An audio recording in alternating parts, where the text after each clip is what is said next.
São Paulo voltando a conversar com o Colombato. Viu a coleção da Mizuno no São Paulo? Será que vem para o Brasil? Cara, esse Colombato foi especulado no São Paulo no ano passado, né? Deixa eu mandar uma mensagem para o Júlio. Júlio, boa noite. Tudo em ordem por aí? Só para não passar informação errada. Vocês voltaram a conversar com um volante chamado Colombato? Vamos ver se a gente consegue alguma resposta do Júlio, tá? Alan, e deixa eu até aproveitar, não sei qual de vocês tinha me perguntado ontem, não me responderam durante a live, tá? E sim, somente depois. Mas vocês tinham perguntado sobre lesão do Juan, se tinha algum risco, tá? Eu escrevi assim para a pessoa, 19h33, passando para saber se é verdade que o Juan terá de passar por cirurgia. 19h33 de ontem, a resposta veio às 15h48 de hoje. Realmente não posso e não vou falar sobre esse assunto, porque diz respeito a um tema muito confidencial. Isso me faz entender que o Juan possivelmente vai ter de passar por cirurgia. Repito, não estou confirmando a notícia, mas diante da forma como esse dirigente do São Paulo tentou não confirmar a notícia, eu estou imaginando que pode haver a necessidade, sim. Eu vou até tentar confirmar com outra pessoa. Juan vai ter de passar por cirurgia. Vamos ver o que a gente consegue apurar por aqui, tá bom? Chegou a resposta do Júlio Casares. Agora há pouco vocês tinham me perguntado se o Colombato voltou à pauta do São Paulo. Nem falamos com ele. Boa. Obrigado. Então tá mais uma resposta para vocês ao vivo nesse programa que é assim. Você manda a pergunta, eu respondo o que eu não souber. Estou com o WhatsApp aberto, vou repassando para assuntos. Alan Franco vai renovar com o São Paulo? Essa é a melhor pergunta. Vou aproveitar. Última coisa. Nenhum avanço sobre a renovação do Alan Franco? Essa é a pergunta. O que você achou da contratação do Dineno? Ítalo, foi o que deu dentro das possibilidades financeiras do São Paulo.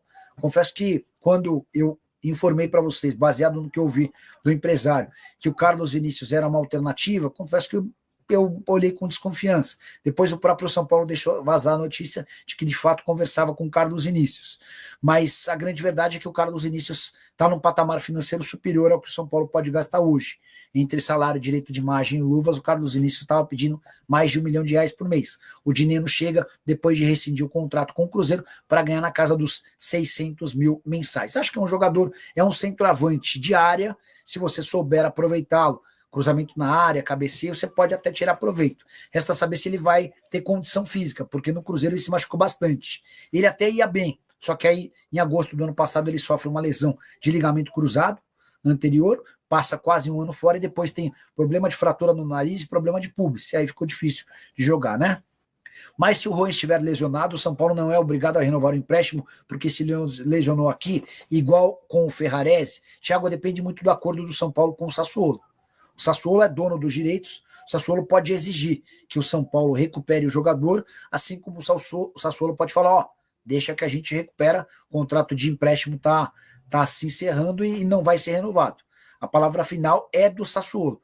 O que o São Paulo, até por uma ética futebolística, deveria fazer era oferecer a oportunidade do atleta se recuperar. E assim que ele tivesse recuperado, entregar o jogador. Mas o Sassuolo pode entender que o melhor é tirar o cara do São Paulo e tratar o próprio Sassuolo, tá bom? Nicola, o São Paulo vai contratar em definitivo o Marcos Antônio. Francisco, o negócio está fechado. O Marcos Antônio vai ficar por mais um ano de empréstimo, tá? Só que aí, em vez da opção de compra, o São Paulo vai ter a obrigação de compra com valores já acertados, tá?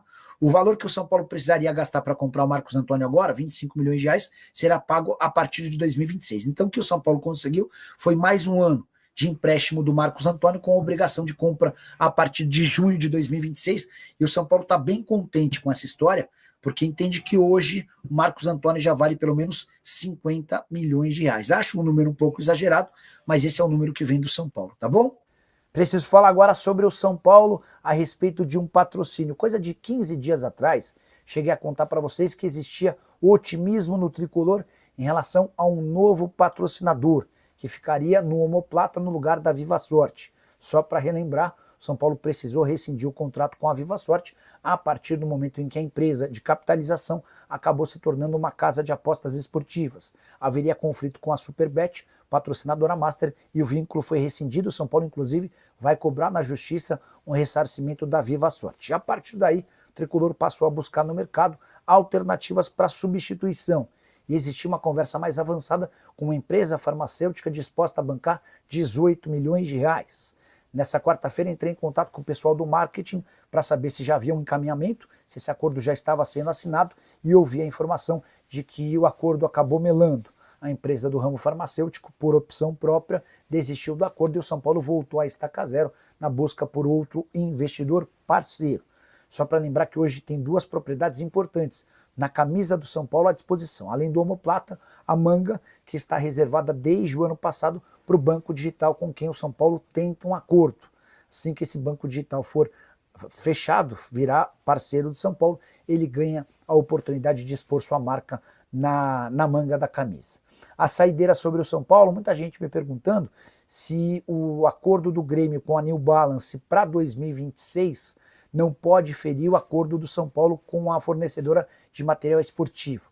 O tricolor de fato tem exclusividade com a New Balance, mas essa exclusividade se encerra em 31 de dezembro desse ano. Como New Balance e Grêmio negociam para 2026, não haveria nenhum prejuízo. Beleza?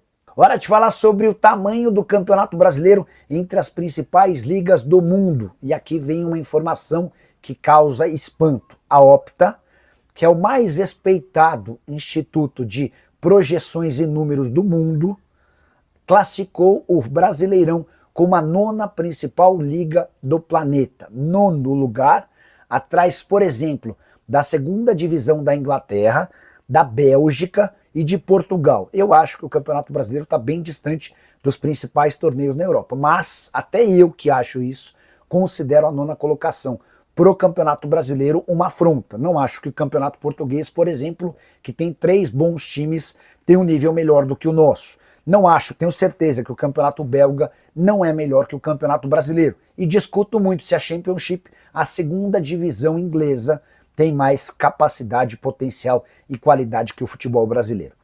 Bora elencar os 10 campeonatos, as 10 ligas nacionais mais importantes e fortes do planeta de acordo com a Opta. Primeira colocação para a Premier League, segundo para o Campeonato Italiano, também discuto essa posição, terceiro lugar para o Campeonato Espanhol, quarto para o Campeonato Alemão, Campeonato Francês em quinto, Championship, a 2ª divisão inglesa, na 6ª colocação, Campeonato Belga em 7º, Campeonato Português em 8º, o Brasileirão aparece em 9º e o Campeonato Holandês em 10º. Use o espaço para comentário para registrar sua opinião. Para você, o Campeonato Brasileiro aparece em qual posição no ranking das principais ligas do mundo? Beleza? Preciso falar agora sobre a chance de Paul Fernandes virar reforço do São Paulo. O tricolor está no mercado em busca de contratações, acertou nessa terça-feira a chegada de Dineno e ainda busca mais 1 ou 2 atletas até a metade do ano. Por que o nome do Paul Fernandes tem sido especulado? Porque enquanto atleta do Boca Juniors, o Paul Fernandes esteve entre o São Paulo e o Fortaleza. Na oportunidade, acabou ocorrendo um acordo com o Fortaleza e o São Paulo perdeu essa dividida. Mas, na segunda-feira passada, o Paul Fernandes chegou a um contrato de rescisão amigável com o Fortaleza. O contrato foi encerrado, ele não seria utilizado e acabou abrindo mão de tudo que tinha para receber até o fim do vínculo, posição inclusive bastante elogiada pela diretoria do Lion. O Paul recebia cerca de 650 mil reais por mês com a camisa do Fortaleza. A partir daí, livre no mercado, um monte de gente passou a imaginar que ele poderia ser consultado pelo São Paulo. Até porque o tricolor não descarta contratar um volante. Existiam tratativas durante as 2 últimas janelas com o Thiago Mendes. O Thiago está descartado por conta do alto custo. Livre no mercado, depois de deixar o Al Rayyan, o volante pede pouco mais de R$1 milhão por mês entre salários, direitos de imagem e luvas. relação ao Paul Fernandes, certamente um valor menor, algo na casa dos 650 mil seriam suficientes para convencê-lo a fechar com o tricolor. Mas, antes de gravar o vídeo, consultei o presidente Júlio Casares, que assegurou que nem se conversou sobre a possibilidade de Paul Fernandes. A ideia do São Paulo é trazer jogadores mais baratos, que custem no máximo 300 mil reais mensais. O tricolor passa por enormes dificuldades financeiras. Bora mudar de assunto e falar sobre Juan Dinenno, centroavante apresentado como reforço pelo São Paulo. Pode estar à disposição do técnico Luiz Weldy, estrear já nessa quinta-feira. O jogador foi apresentado, vai vestir a camisa 19, disse estar super contente e afirmou estar em forma, ou seja, pronto para jogar. O fato de o São Paulo ter acelerado sua contratação me faz imaginar que ele fique ao menos no banco de reservas. Antes de eu gravar esse vídeo, inclusive, uma pessoa do São Paulo assegurou que, no mínimo, ele vai ficar entre os relacionados no banco, à disposição do técnico Luiz Weldy. Frases do Dinenno em sua apresentação: estou muito feliz de estar aqui, é um orgulho enorme, estou disposto a me entregar e fazer o máximo durante esses 6 meses. Tenho que ganhar esse lugar dentro de campo. Importante lembrar que o contrato do Dinenno com o São Paulo se encerra em dezembro, mas há a previsão de extensão por mais um ano, desde que ele bata uma meta ligada a número de jogos. Só para completar, em relação ao São Paulo, o tricolor recebe o Vasco nessa quinta-feira no Morumbi, palco onde ele não perde pro Cruz Maltino pelo Campeonato Brasileiro há 13 anos. A última derrota em 2012. Família brasileira, ficamos aqui com aquele giro de notícias do maior clube do Brasil, para você ficar por dentro de todas as atualizações. Chega aqui deixando aquele like maroto, se inscreva no canal e ativa também o sino das notificações para ficar por dentro de todas as atualizações do São Paulo, o maior clube brasileiro, valeu? Então, se você já gosta desse tipo de conteúdo, ficaremos por aqui, né? Um grande abraço no seu coração e segue para mais, até o próximo vídeo, vamos com tudo, até o mais vídeo, vamos para cima, tchau, tchau, fui.